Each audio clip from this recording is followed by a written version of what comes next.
America में मिसाइलों की कमी, सुपर पावर की हैसियत खतरे में पड़ गई। तस्वुर करें, दुनिया का सबसे बड़ा डॉन, जिसके पास सबसे ज्यादा गाड़ियां और हथियार हैं, वो एक बड़ी फाइट में उतरता है। लेकिन आधी जंग के बाद उसे पता चलता है कि भाई की तो गन में गोलियां ही खत्म हो रही हैं। जी हाँ, ये कोई नेटफ्लिक्स का ड्रामा नहीं, पेंटागन का हार्डकोर सच है। अमेरिकी सदर डोनाल्ड ट्रंप ने पेंसिल्वेनिया में दिफाई कंपनियों के बॉसेस को बुलाकर सीधा बोल दिया है, हथियार जल्दी बनाओ, थोड़ी स्पीड बढ़ाओ। ट्रंप के साथ इनके दिफाई सेक्रेटरी पीट हेग्सेथ भी खड़े थे और इनका चेहरा बता रहा था कि यहाँ सबसे बड़ा झटका लगा है। अब सवाल ये है कि दुनिया की सबसे बड़ी मिलिट्री पावर के पास मटेरियल खत्म कैसे हो रहा है, असलहा क्यों कम पड़ गया है, जबकि ट्रंप मीडिया पर दावा करते हैं कि अमेरिका के पास 1000 साल के लिए असलहा काफी है। असल कहानी ये है कि पिछले कुछ अरसे में मशरिक़ वुस्ता में जो अमरीकी पटाखे चल रहे हैं, इसने अमरीका का सारा मिसाइल स्टॉक चूस लिया है। ईरान के ड्रोन्स और मिसाइलों को हवा में उड़ाने के लिए अमेरिका ने अपने सबसे महंगे सिस्टम्स टोमाहॉक, पेट्रियट और थार्ड पानी की तरह बहा दिए। अब जरा अदादो शुमार का मैथ समझिए।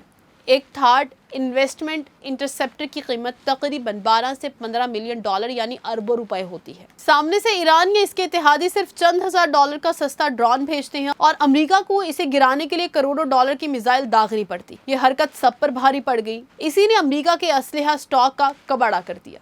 अमरीकी दिफाई इदारे हर साल चंद 100 पेट्रियट या थार्ड मिसाइल बना पाते हैं, लेकिन पिछले चंद महीनों में जितने इंटरसेप्टर्स इस्तेमाल हुए हैं, इनको दोबारा रीफिल करने में पेंटागन को 2 से 5 साल लग सकते हैं। बस यही से खतरे की घंटी बजी है और मामला उल्टा हो गया। अगर आपको लग रहा है कि ये सिर्फ मशरिक़ वुस्ता का मसला है, तो आप बिल्कुल गलत सोच रहे हैं। ये अमेरिका ही नहीं, इसके इत्तेहादियों की भी बका का मसला नंबर 1 बन गई है। असल सीन तो अब बना है। बीजिंग में बैठे चीन के सदर शी जिनपिंग और मॉस्को में व्लादिमीर पुतिन इस वक्त पॉपकॉर्न खाते हुए मशरिक़ वुस्ता का पूरा शो देख रहे हैं कि कैसे ट्रंप जैसा जिद्दी सदर अमरीकी असलहा स्टॉक को फुल जड़ियों की तरह चला रहा है, और वो भी इसराइल की मोहब्बत में। लेकिन ये सब देखकर होश ताइवान के उड़े हैं। क्यों? क्योंकि ताइवान के लिए ये सबसे बड़ा रेड अलर्ट है। चीन अरसे से ताइवान पर नजरें जमाए बैठा है। अगर अमेरिका के अपने ज़खायर खाली हो रहे हैं, तो इनकी फैक्ट्रियां सालाना ज़रूरत के हिसाब से पैदावार नहीं बढ़ा पा रही। तो कल को अगर चीन ने ताइवान पर चढ़ाई कर दी, तो अमेरिका इनकी मदद के लिए क्या चलाएगा? छनकना, शायद हमदर्दी के चंद ट्वीट्स। यही हाल यूरोप और यूक्रेन का है। नेटो वाले पहले ही अपने हथियार यूक्रेन को देकर साइड पर हो चुके हैं। अब अगर अमेरिकी फैक्ट्रियों की production line he out of stock का बोर्ड लगा दें, तो पूरा यूरोपीय दिफाई निज़ाम ताश के पत्तों की तरफ बिखर सकता है। इसीलिए ये प्लान उल्टा पड़ गया है। बात सिर्फ पैसों की नहीं है, सप्लाई चेन की भी है।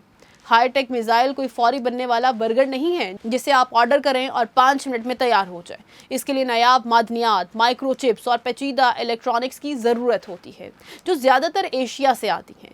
अब खेल हाथ से निकल रहा है, क्योंकि अगर अमरीकी इंडस्ट्री ने रातों रात पैदावारी जादू ना दिखाया, तो दुनिया का पावर बैलेंस हमेशा के लिए बदल जाएगा। ट्रंप की यह घबराहट बताती है कि अगली बड़ी जंग हथियारों से ज्यादा सप्लाई चेन पर जीती जाएगी। आपको क्या लगता है, क्या अमेरिका वक्त रहते अपने ज़खायर दोबारा भर पाएगा या चीन इस मौका का फायदा उठाएगा? कमेंट्स में अपनी राय लाजमी बताएं।